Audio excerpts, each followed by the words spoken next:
आज के अनुवाद चर्चा में हम बात करेंगे हिंदी टू इंग्लिश ट्रांसलेशन की। हिंदी में एक पैसेज किसी ने साझा किया है। साझा करने वाले मिस्टर शांतनु पाल हैं। शांतनु पाल हमारे टेलीग्राम ग्रुप से जुड़े हुए हैं। आप में से जो भी हमारे इस टेलीग्राम ग्रुप में जुड़ना चाहता है वह सर्च करे SSC_ट्रांसलेटर्स। आप इसे सर्च करेंगे, हमारा टेलीग्राम ग्रुप मिल जाएगा, आप उसमें जुड़ सकते हैं। उसमें लोग साझा करते हैं अपनी सामग्री और फिर हम उस पर चर्चा करते हैं या और भी सहायता दी जाती है।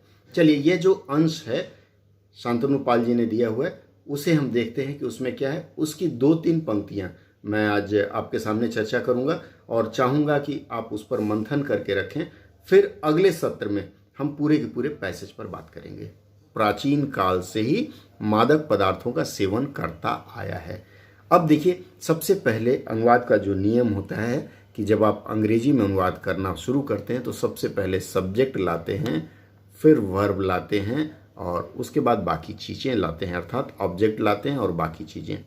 सब्जेक्ट क्या होता है? किसी भी पंक्ति में जो काम कर रहा है, कर्ता, उसे सब्जेक्ट कहा जाता है। वर्ब का मतलब क्रिया और ऑब्जेक्ट का मतलब है कि सब्जेक्ट के अलावा जितने भी संज्ञा या सर्वनाम है, नाउन या प्रोनाउन है, वे सभी इसमें ऑब्जेक्ट होते हैं।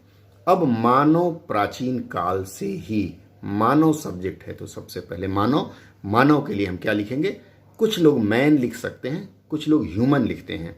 मुझे लगता है कि यहाँ ह्यूमन लिखना उचित रहेगा क्योंकि आदमी नहीं लिखा है, इसलिए ह्यूमन से हम बात करेंगे। मानव मादक पदार्थों का सेवन करता आया है।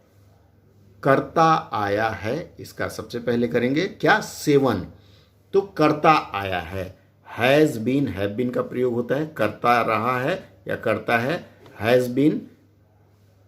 उसके बाद सेवन करना को कंज्यूम लिखते हैं, CONSUM, और उसमें ING लगा देते हैं। तो करता रहा है या करता आया है। तो ह्यूमन हैज़ बीन कंज्यूमिंग क्या?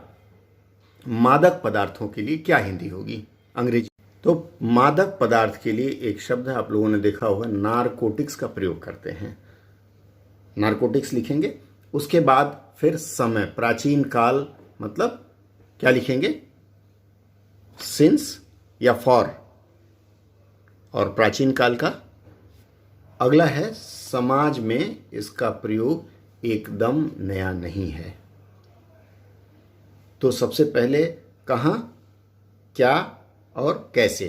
तो समाज में इसका प्रयोग एकदम नया नहीं है। तो एकदम नया नहीं है को पहले आएंगे its usages in the society is not new, या इट्स कंजम्पशन। ये प्रयोग का मतलब उसे लोग खाते हैं ना, तो सेवन करते हैं। तो it's consumption in the society is not new. अगला है प्राचीन काल में मादक पदार्थों में तंबाकू, भांग, गांजा, चरस और शराब हुआ करती थी। प्राचीन काल को एंशियंट एज लिख सकते हैं। ठीक है, आगे बढ़ते हैं। इन एंशियंट एजेस या इन एंशियंट टाइम्स या इन एंशियंट पीरियड, काल को पीरियड लिख सकते हैं। इन एंशियंट पीरियड क्या है? मादक पदार्थों में तंबाकू, गांजा, भांग, चरस, इसको एक साथ रखेंगे, और शराब। तो मादक पदार्थ का नारकोटिक्स कंटेंट या तंबाकू, गांजा, भांग, इन सब की हिंदी अंग्रेजी लिखेंगे यूज टू बी नारकोटिक्स या narcotic products.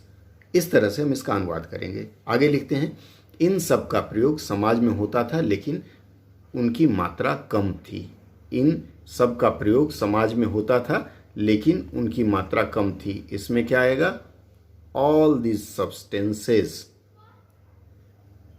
were being used in the society but its quantity was very less, बहुत कम, या it was in a lesser quantity। इस तरह से करके आप इसका कर सकते हैं।